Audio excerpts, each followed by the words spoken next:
Hello, hi, good afternoon, and a very warm welcome to this very first session on British Poetry Second. This class is for the students who are currently in their Masters of English, and myself, Shalini Chaudhary. I am a guest faculty over here, that is Mata Tripura Sundari Open University.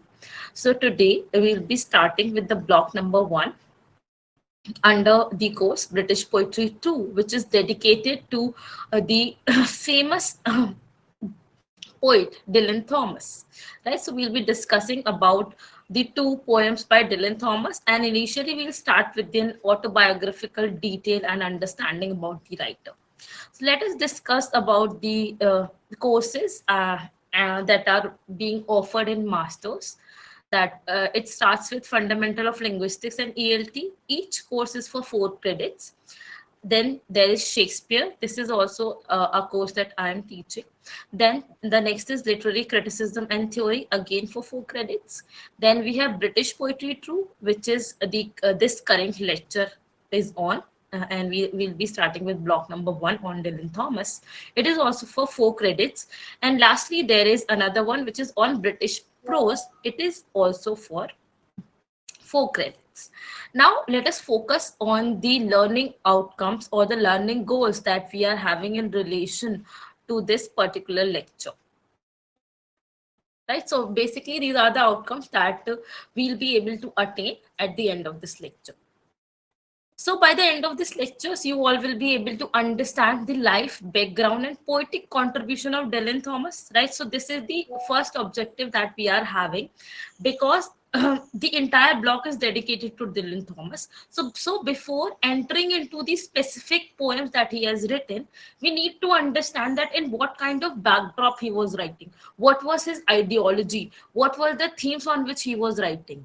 The rest, these things need to be very much clear in your head before launching into the specific poems. Now, then we'll be identifying the key features of Thomas' poetic style. So, when we will be discussing the autobiographical details of Dylan Thomas, we'll also talk about that what kind of poetic style he was using. He was making use of a lot of repetitions, right? So what kind of literary devices he was using, what kind of themes he was representing, what was his ideology like, right? So like he was making use of musicality, lyrics. There is a proper rhythm in his poems. Then there's a lot of imagery that he is using, particularly the natural imagery. Then there's a lot of symbolism as well. Now we'll talk about explaining the major themes, because Fun Hill is one of the poem that is prescribed in your syllabus.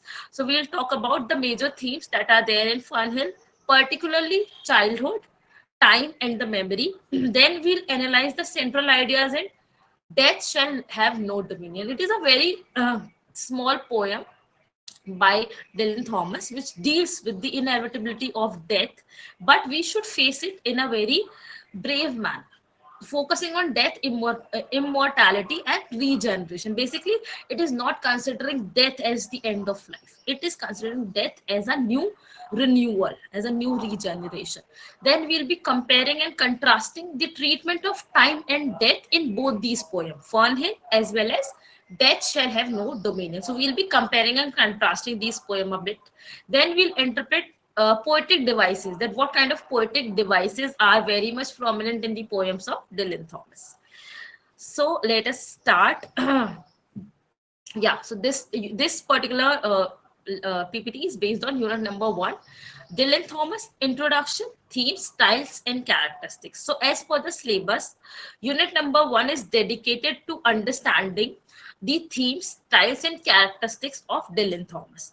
So first we'll understand who Dylan Thomas was, to what poetic group he belonged, right? So Dylan Thomas, he was born in 1914 and he died in 1953. He was one of the most influential and distinctive poets of the 20th century, right? So he was writing in somewhere around 1930s to 40s. Born in Swansea, Wales. So he was born in Swansea, Wales. Thomas is celebrated for his intensely lyrical poems, like musicality, lyrical poem. He was writing poems which were having a flow like a song, rich imagery, emotional depth, because he was talking about death, he was talking about life, he was talking about childhood, memory, time. So there was a lot of emotional depth in the writings of Dylan Thomas. So unlike many of his contemporaries, so unlike the contemporaries, unlike the other poets that were writing during that period, he did not align strictly with political or intellectual poetical movement. He was not strictly aligning to any political ideology or any intellectual poetic movement. He is having his own identity.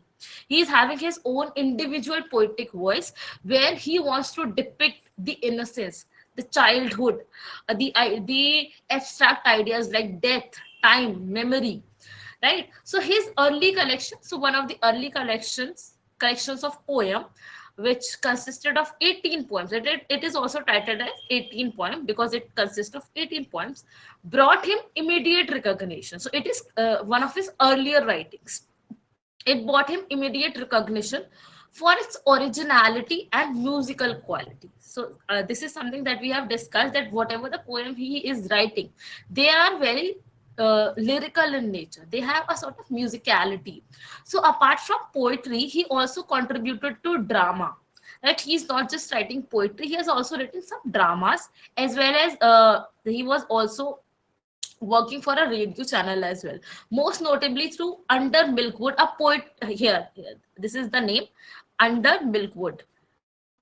So this is a poetic radio play, right? So it is a poetic radio play depicting the life of people in the Welsh village, because he was born in Wales, so he's very much familiar with the life of people there. So he was depicting the life of people via this particular poetic radio play. So Thomas' poetry reflects a deep engagement with life, right? So there is the theme of life, death, time, nature, human experience, childhood. All these themes are very much prominent in the writings of Dylan Thomas, often expressed through symbolic and complex language. And when he is dealing with these themes of death, life, of memory, of time, he's not directly spitting it. He's rather spitting it in a very symbolic manner, right? So if he wants to say time, he's not just saying time, he might be saying clock, or he might be, and when he's trying to depict childhood, he's depicting it by innocence. So this is how he is using a lot of symbolism in his writing, and he's not stating anything directly. Instead, he is using symbolism to depict those ideas, right? So I hope this is clear. Now, his poetic group. So you must remember that right from like 19, starting of the 20th century, from 19, or we can say from 1910, there was a change in the kind of human nature. This is actually a statement which is given by Virginia Woolf in one of her essays, where she says that the human nature changed in or about 1910. So from there we get to see there were a lot of poetical movements or poetical groups that were coming up. There was Max Ponde group consisting of Spender, Louis MacNeice, right? So then there was another group of apocalyptic poets, which right, so which consisted of uh, Dylan Thomas as well. So this particular apocalyptic group of poets were very much active during the period of 90s, 30s, and 40s, while Max Ponde group was active during 20s and 30s, right? So they were the predecessors of apocalyptic poets. So Dylan Thomas is generally associated with apocalyptic poets. It is a group of British poets who were actively writing during the period of 90s, 30s, and 1940s. Now, what are apocalyptic poets? So the term apocalyptic refers to the poetry that is visionary in nature. They are talking about future. It is symbolic in nature, and they are often concerned with destruction, regeneration, and the inner reality. So if we talk about the poetry of Dylan Thomas, he's talking about the theme of death, he's talking about the theme of time, he's talking about the theme of memory, he's talking about regeneration. So all these things And he's also making use of symbolism as well, and that is the reason he is categorized under apocalyptic poets. Now these poets rejected the political realism. These poets completely rejected the political ideologies that were going on. They completely rejected social commitment. They were not focusing on depicting the social realities, what was happening in the environment. They were not focusing on that. They have their own individual ideas. They want to depict abstract values. They want to depict their own childhood. They want to depict their life. They want to depict the life of their people. So they are not having any social commitment, and that is why they are completely different from their predecessors, that is Max Ponde group. Who are the poets under Max Ponde group? W.H. Auden, Stephen Spender, Cecil Day Lewis, and Louis MacNeice. So this is an acronym given by, I guess Robert Scott has given it. I'm not sure. I'll need to check it once. Then I'll confirm. This is the acronym that is given to this particular group. Okay, so Max Ponde. Mac is for Louis MacNeice. SP is for Spender. AU is for Auden, and Day is for Cecil Day Lewis. So this is an acronym given to this particular apocalyptic group of poets. Now, what is Thomas' position, Dylan Thomas' position in relation to this particular apocalyptic group of poets? So unlike Auden group, so they were not like the predecessors. They were different from them. And that is why they are categorized into a different category. So Thomas' poetry is not overtly political or didactic. It is not political in nature. He's not trying to teach you something. He's not trying to preach you anything. So it is not didactic in nature. There is no preaching in it. He is closer to poems like George Barker and David Gesukind, who emphasize myth and symbolism, inner psychological landscapes, emotional and spiritual intensity. So thus, Dylan Thomas is best understood as a central figure in the apocalyptic poetic tradition, though he remained largely independent and unique. Right? Though he was largely independent, he was not having any sort of connection with these other poets, but because of the themes that he was representing, he is categorized under this particular group. So you have to remember, he comes under apocalyptic poetic group. Now, if we talk about the themes which are very common in the poetry of Thomas, so it is deeply rooted in the exploration of fundamental human experiences. Even when we discussed that he was having a radio show which deals with the life of the people of Welsh, right, Welsh people. So he is very much interested in the human experiences, human nature, how humans are dealing in their day-to-day life, particularly the organic cycle of life, of death, of regeneration. He believed in the idea of the permanence of soul. Even if you are dying, the soul remain there. So his work consistently reflects the idea that existence moves through a natural progression. There is birth, there is growth, there is decay and death. Yet this process is not be passively accepted. So he's accepting that there is this entire progression. We will take birth, we'll grow, we'll be decay, then we finally die. But we should not be very passive. We cannot just sit around and wait for the death. We have to be an active participant. So it do not go gentle into that good night. So that good night is not just the ending of a night.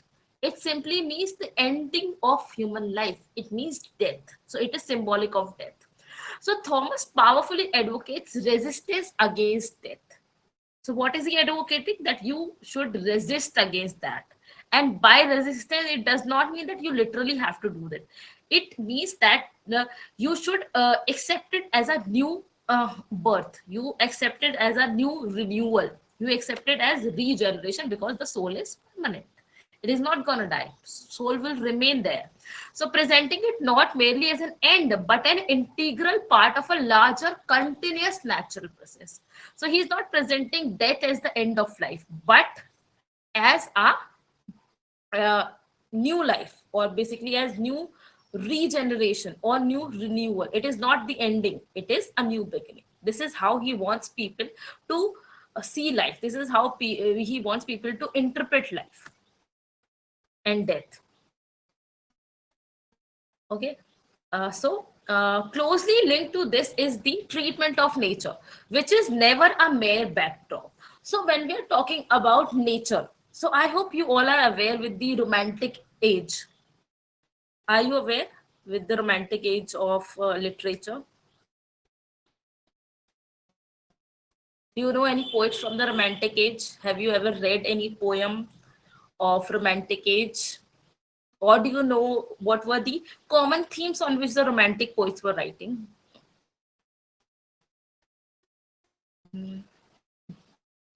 Anything that you know about romantic age? Okay. So basically, the romantic age of literature was solely dedicated to the praise of nature. They were finding solitude in nature. Nature was acting as a spiritual guide. Now, here in the writings of Dylan Thomas, we can see that he is not using nature just as a mere backdrop. It is not just a physical setting, it is a symbolic representation. So, closely linked to this is the treatment of nature, which is never a mere backdrop, but a living. It is treated as a living, dynamic force, which is intimately connected with human life. So, the rhythms of natural world is its growth, decay, renewal. The growth, decay, renewal of the nature is actually depicting the progression of life of human beings as well. This is how they are both connected.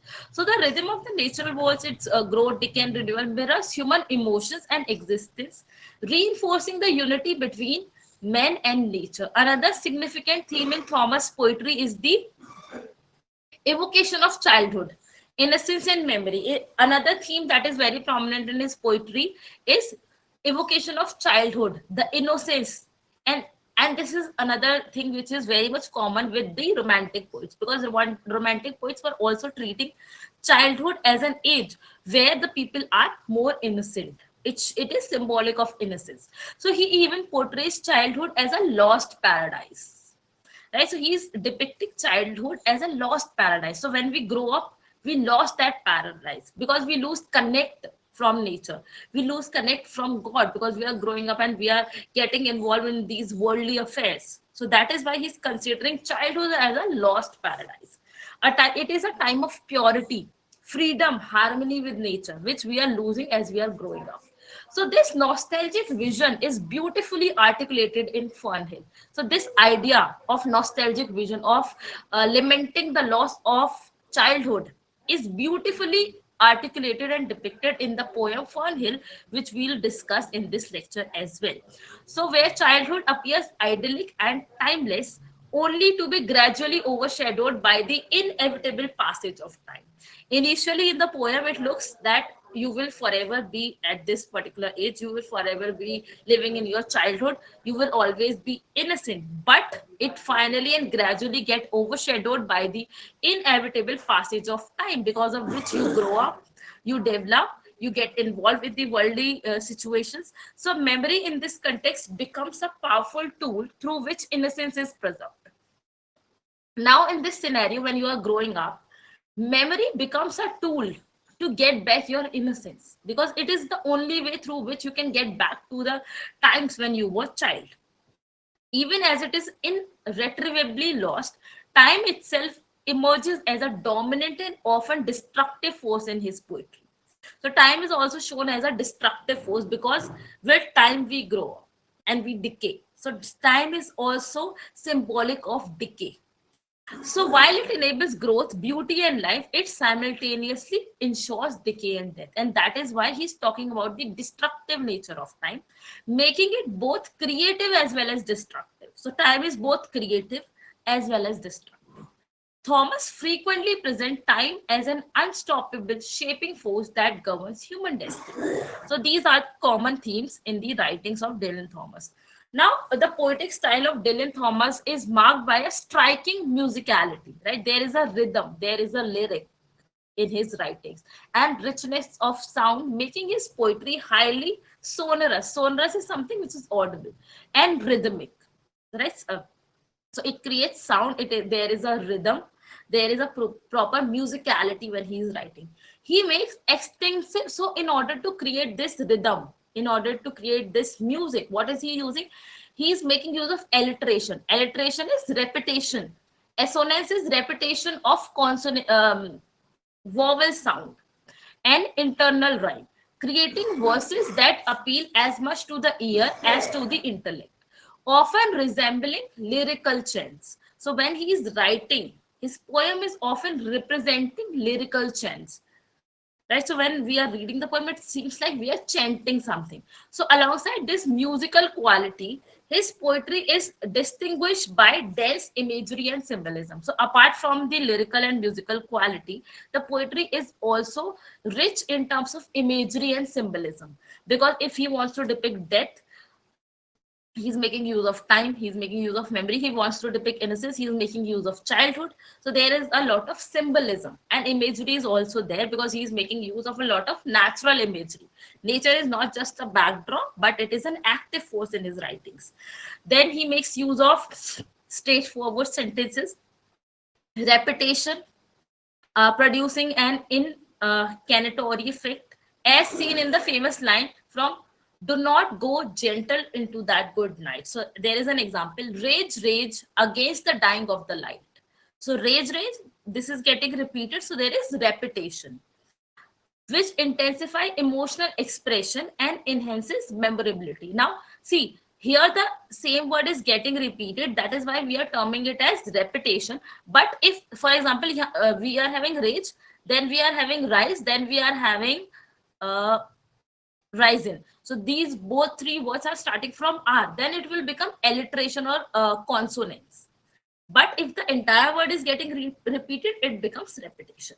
So which intensifies emotional expression and enhances memorability. So at the same time, his poetry can appear obscure and complex due to unconventional syntax. So he is using a grammatical pattern which is not very conventional. That is why it might appear to be a little complex. Yet this very complexity contributes to the depth, but the complexity is the reason because of the depthness of the poem. Furthermore, Thomas often employs organic form, allowing his poems to flow naturally rather than strictly adhering to rigid structure. So when he is writing his poems, he is not adhering to some rigid structure because he want to give them a natural flow. So these are the common writing style characteristics that you can remember. Then we have the characteristics. Dylan Thomas' poetry is characterized by a visionary and apocalyptic imagination because he is a part of apocalyptic group of poets. A rejection of overt political didactism because he is not promoting any political ideology. He is not trying to preach you anything, and he is having a deep fusion of human life. He's focusing on human life, their experiences, the progression of human life, how we are in a childhood, then we are growing up, then there is death. So his work is rich in symbolic and mythic language, marked by strong emotional and lyrical intensity, and focuses on universal human experiences such as the experience of life, death, and time, along with memory. The musical and oral quality of his poetry, combined with its exploration of existential questions, makes his work both profound and enduring. So, this is the entire unit one, where we have discussed about Dylan Thomas, his writing style, his themes, and the characteristics of his writing. Now, we should move towards unit number two, which deals with a poem by Dylan Thomas. It is "And Death Shall Have No Dominion." Okay, so "And Death Shall Have No Dominion" is one of the most powerful poems. It is a very compact poem as well, written by Dylan Thomas. It was first published in his 25 poems. This is the title, and it was published in the year 1936. So the title itself is derived from the Bible. So the "Death Shall Have No Dominion," the title, this title of the poem is taken from Bible, the Roman Bible, suggesting the idea that death does not have ultimate control over human existence. So, what is the main idea of the poem? That death is not the end of life, and it should not have the utmost control over human existence. So, the poem reflects a Thomas' characteristic themes of life, death, regeneration, renewal, immortality of the soul, expressed through the use of rich imagery, lyrical and rhythmic intensity. Now, if we talk about the summary, The poem is consisting of 3 stanzas, each ending with a refrain. And what is the refrain? And death shall have no dominion. Now, what is a refrain? Refrain is a sentence that is getting repeated at the start of every paragraph or at the end of every paragraph. So, if there is a sentence that is getting repeated at in every paragraph, whether at the start or at the end, then it becomes a refrain. So, the refrain in the poem is, "And death shall have no dominion." Now, in the first stanza, Thomas presents the idea that even after death, the human body may decay. Now, what does that mean? He is saying that even after death, human body can decay, but the spirit or essence of the soul remains eternal. He's talking about the permanent nature of the soul, that the body may die, but your soul will remain there. So basically, he's talking about the idea of rebirth, the idea of regeneration. So the dead will become one with the natural elements, wind, moon, stars, suggesting a form of cosmic unity. And the dead, the body will get combined with the natural elements such as wind, moon, stars. So there is a sort of uh, amalgamation of the two. A form of cosmic unity is happening when you are dying. In the second stanza, the poet focuses on suffering and physical destruction. So in second stanza, what is he talking about? He's talking about physical destruction, the suffering, the pain. Even if individuals are tortured, broken, or destroyed physically, their spirit cannot be defeated. Right? So, have you ever read that novel by Hemingway, which is titled as "The Old Man and the Sea"? It is a beautiful literary piece which shows the unbreakable human spirit. Right, so he is also depicting the same over here. Even if individuals are tortured, broken, or destroyed physically, no matter how much pain is inflicted on the human beings physically, their spirit, their motivation cannot be defeated. So the stanza emphasizes that human endurance is transcending the bodily limitations. Now, in the third stanza, Thomas extends the idea to nature and time. Second stanza, he was talking about the physicality, and that our spirit and morals are much higher than the physical pain. In the third stanza, he's moving towards nature and time. So though bodies may be are decayed, they can decay in the earth, life continues in different form. The natural cycle ensures that nothing is truly annihilated. So here again, he talks about the idea of regeneration, the permanence of soul. The body is getting decayed, but there is another form of life that is getting developed. So thus death is shown as powerless in the face of continuous regeneration, rebirth, the cycle of generation. Now, if we talk about the detailed analysis of the poem, there is theme of death and immortality. You are dying, but still you are becoming immortal because you are amalgamating with the wind, the moon, the atmosphere, and also because of the permanence of the soul. So the central idea of the poem is that death is not final or absolute. Death is not the end of life. While the body may perish, the physical attributes may perish, the spirit, the morals, the soul, it remains existent in different forms. Death loses its authority over human existence, right? Death shall have no dominion. It should not dominate humans. This is the entire purpose. The refrain reinforces the idea of spiritual victory over death. Then unity with nature, which was depicted in paragraph 2. Thomas presents death as a return to nature. If you are dying, you are getting back to nature. You're again getting back to time where you can have your own innocence. The dead merge with elements like wind, sea, stars, right? So there are different forms. When a person dies, he's either burned or he's uh, there are different ways, right? In the he's put it in a coffin, he's or maybe in the soil. So there are different ways in which the dead body is basically given the final by. So there are different ways in which it is happening, but in each of the way, the body is getting connected with one of the element of the environment, such as the wind, sea, or the star. So this reflects the idea of pantheistic unity, the unity with God, where human life becomes part of the entire universe.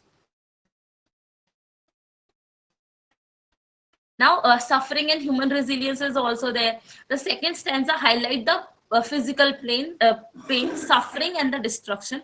Bodies may be broken, they may be tortured, yet the human spirit remain unconquered. This reflects Thomas' belief in the indestructibility of the inner strength of human beings. Their cyclical view of life. There is birth, there is growth, there is death, then again there is birth. So this is cyclical view. The poem suggests that life operates in cycles rather than linear ending. They do not have a birth to death. They do not have a linear ending. It's cyclical in nature. Death leads to transformation, not extinction. Decay becomes a source of renewal. So this aligns with Thomas' broader vision of continuous regeneration. Now, biblical and mystical elements, the title is taken from Bible. So there is a reference to Bible. The title and tone reflect biblical influence, but Thomas uses it in a very symbolic way. Not strictly religious, but philosophically and imaginative. Right? So he is not quoting Bible. He is depicting his ideas in a very philosophical manner, suggesting a universal truth rather than a biblical truth. So, style and poetic devices, he is using refrain and death shall have no dominion, which creates emphasis and musicality, imagery, vivid natural and physical imagery of sea, bones, stars. Symbolism, death is symbolic of transformation and not the end. Rhythmic, there is use of repetition, there is incantatory rhythm, which is coming up because of repetition. Contrast between the decay of the body and endurance of the spirit. So these are the stylistic and poetical devices that he is using. Now, next up we have Fernhill. So the unit number 3 and 4, they both deal with the poem Fernhill by Dylan Thomas. So this is the poem. You can read it if you want. So let me read it for you. Now, as I was young and easy under the apple boughs, about the lifting house and happy as the grass was green, the night above the dingle starry, time let me hail and climb, golden in the heydays of his eyes, and honored among Vegas. I was prince of the apple towns, and once below a time, I lordly had the trees and leaves, trailed with daisies and barley. Down the rivers of the windfall light, and as I was green and carefree, famous among the barns, about the happy yard and singing as the farm was home, in the sun that is young once only, time let me play and be. Golden in the mercy of his means, and green and golden I was huntsman and herdsman. The calves sang to my horn, the oxes on the hills, barked clear and cold, and the Sabbath rang slowly in the pebbles of the holy streams. So this is the poem Fernhills. It deals with his childhood experience, right? So this poem is basically written on the basis of an experience that he had had in his early life when he went to the farm of his one of his aunt's farm. So when he was a kid, he went to, in the vacations, the summer vacations or the winter vacation, he used to go to the farm of one of the relative. So he, in this particular poem, he's depicting that experience, right? So the Fernhill is actually the name of a place. Now, yes, okay. So Fernhill is one of the most celebrated poems by Dylan Thomas. It was published in his collection Death and Entrances. So it was published in the collection Death and Entrances in 1946. The poem is a nostalgic reflection, right? So he's basically remembering his childhood. So it is nostalgic reflection of his childhood innocence, the passage of time, and the inevitability of aging and death. It is inspired by Thomas' childhood experience on his aunt's farm in Wales, right? So it is actually inspired by his experience on his aunt's farm in Wales. Summary of the poem: Fernhill is a lyrical recollection of childhood where the poet remembers his early days as a time of freedom, joy, and harmony with nature. The poem begins with a sense of carefree happiness as the child runs freely through the countryside, feeling young and easy. So, what is happening in the starting of the poem? The child is coming and he is moving here and there freely uh, over the entire place. So, the child is very carefree, he is young, he is easy. Nature appears magical to him. and time seems generous and unthreatening. He is not bothered about anything. He is not bothered about the passing of time. He is feeling that I will always be a child. I will always be innocent. I will always be free, and I can have as much as time as I'm having right now. So as the poem progresses, a subtle shift occurs. The poet realizes that even during those happy moments, time was silently guiding him towards maturity and eventual loss. Now, because now he has grown up and he's having a nostalgic reflection about that experiences, so he's understanding that even at that point of time, there were certain reflections there which were guiding him towards maturity and the eventual loss. That finally he will no longer be innocent. He will no longer be having this kind of time. So by the end of the poem, the tone becomes more reflective and slightly melancholic. It is melancholic because he is lamenting the loss of childhood.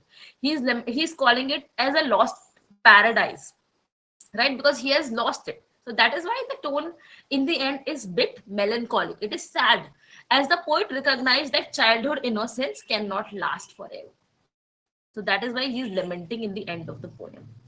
Now, celebration of childhood innocence. If we are analyzing the poem, we get to see that it is about celebrating the childhood innocence.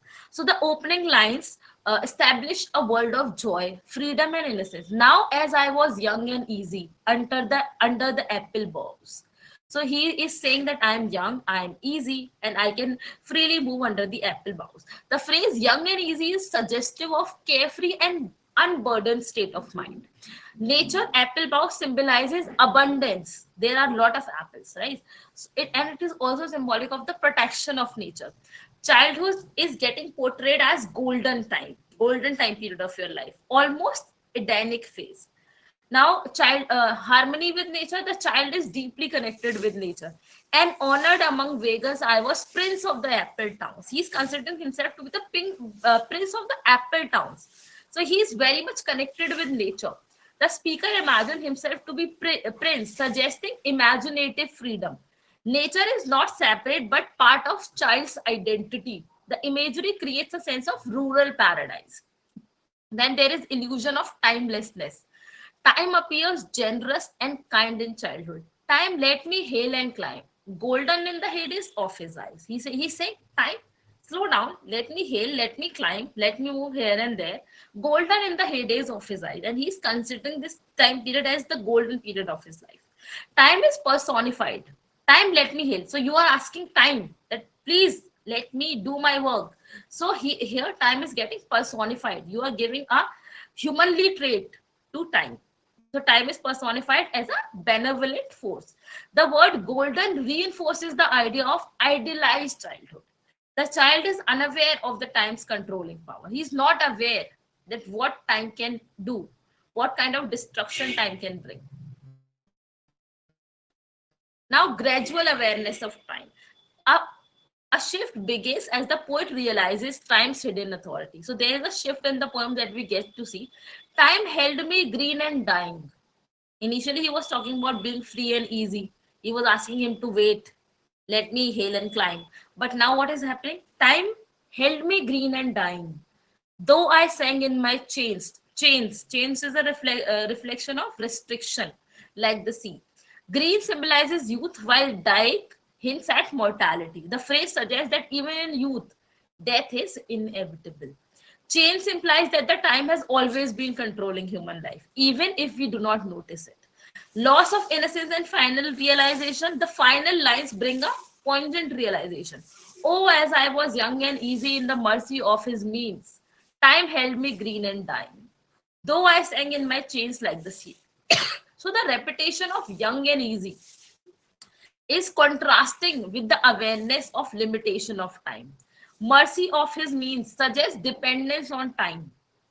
The closing image is both beautiful as well as tragic. Joy exists, but within the constraints of time. Now, if we talk about the major themes that are getting reflected in the poem, childhood as a period which is your golden age. It is full of innocence, it is pure, it is joyful, it is harmonious. Then it reflects the power of time. It shows that power is the most powerful it shows that that time is the most powerful force and it is above everything. Initially gentle, later revealed as controlling. Initially you might not understand the controlling power of time, but eventually you get to understand that it is controlling in nature. Then nature and imagination. Nature enhances the child's sense of wonder. Nature is enhancing. So when he is moving under the apple boughs, he is praising nature. He is trying to understand. He is actually very much feeling. He is feeling very amazed after seeing the nature. Then inevitability of growth and death. It also shows that you cannot always remain innocence. You cannot always remain in your childhood. There is a time that you have to lose your innocence. You will move towards the adult age, and you will lose the paradise, that is the paradise of innocence. Innocence cannot last forever. Then memory and nostalgia. The adult reflects on lost happiness. So because of the memory that he is having in his mind of the period, the time period that he has spent at the Fern Hill, at the aunt's place, he is able to reflect on that, right? It is all because of the memory that he can be nostalgic about those things. It is all happening because of the memories of that experiences.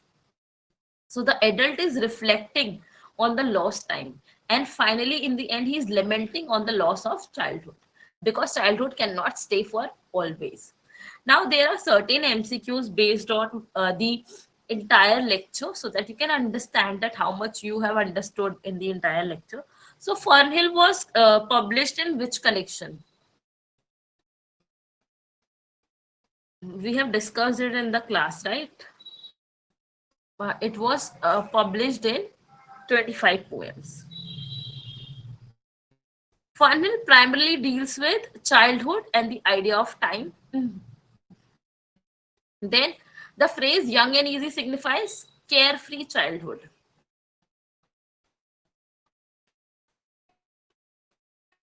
Okay, this is from death shall have no dominion. Okay, I think the question is missing. Let me type it for you. The title of the poem is taken from. It is taken from Shakespeare. Is it taken from Bible? Is it taken from Milton? Is it taken from Chaucer? It is actually taken from Bible. Death shall have no dominion. The poem emphasizes political revolutions, death's ultimate power, victory over death. It is symbolizing the victory over death, right? The victory of human spirit over death.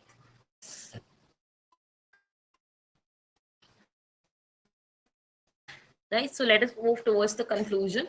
The poetry of Dylan Thomas stands as a powerful exploration of the fundamental truths about human experiences, marked by the intense lyricism, musicality, rhythm, rich imagery, and philosophical depth. Through poems like The Fern Hill, which depicts the childhood innocence and also laments the loss of childhood, and Death Shall Have No Dominion, which focuses on the victory of human spirit over death, Thomas presents a unified vision of life where joy, innocence, time, and death are intricately interconnected, while Fernhill nostalgically celebrates the beauty and transience of childhood under the quiet but inevitable control of time.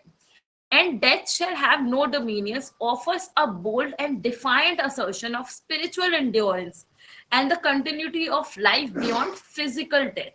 It talks about a cyclic nature of life, not a linear nature of life.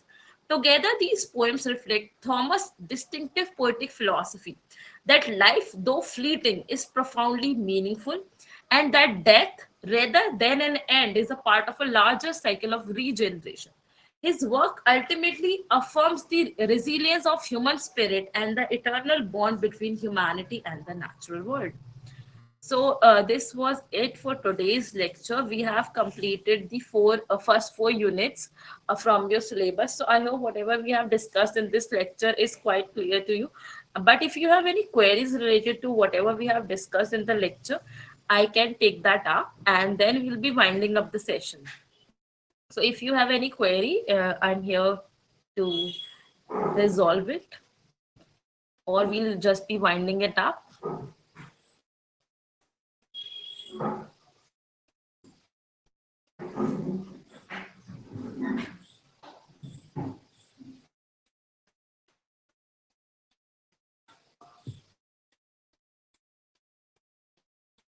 I guess there are no queries, so we can just